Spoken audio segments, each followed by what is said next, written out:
கிரிக்கெட்டுன்னு சொன்னாங்க, சேர்த்து விட்டோம், 3 வாரம் போனான். பேட்மிண்டனு அப்படின்னு பாப்பா சொன்னா 4 வாரம் போனா நிறுத்திட்டா.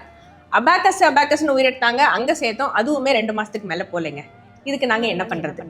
இதுதானே உங்க கேள்வி. இதுக்கு நான் 3 ட்ரிக்ஸ் சொல்றேங்க.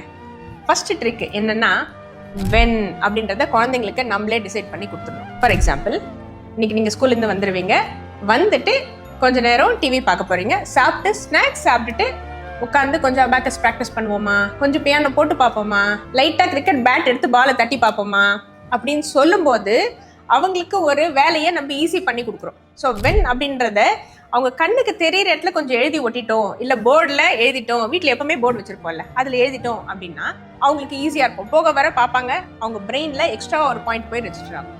அடுத்தது, அவங்க போடுற எஃபர்ட்ல கான்சென்ட்ரேட் பண்ணணுங்க தேன் அவுட்கம். எக்ஸாம்பிள், பரவாயில்லையே, நேற்று நீங்கள் 10 நிமிஷம் அபாக்கஸ் போட்டு பார்த்த மாதிரி தெரியுதே, சூப்பர். நீங்கள் இதே மாதிரி ப்ராக்டிஸ் பண்ணி அபாக்கஸுக்குன்னு ஒரு இம்பார்ட்டன்ஸ் கொடுத்தீங்கன்னா நீங்கள் அதில் எக்ஸ்பர்ட் ஆகிடலாம் அப்படின்னு சொல்லும்போது, ஓகே பரவாயில்ல, இவங்களும் நம்ம ப்ராக்டிஸ் பண்ணுறதை பார்க்குறாங்க போல இருக்கு அப்படின்னு குழந்தைங்களுக்கு ஒரு எக்ஸ்ட்ரா தாட் வரும். It becomes one step easier for them to practice. ஏன்னா நான் முன்னாடி சொன்ன மாதிரி kids brain is not adult brain.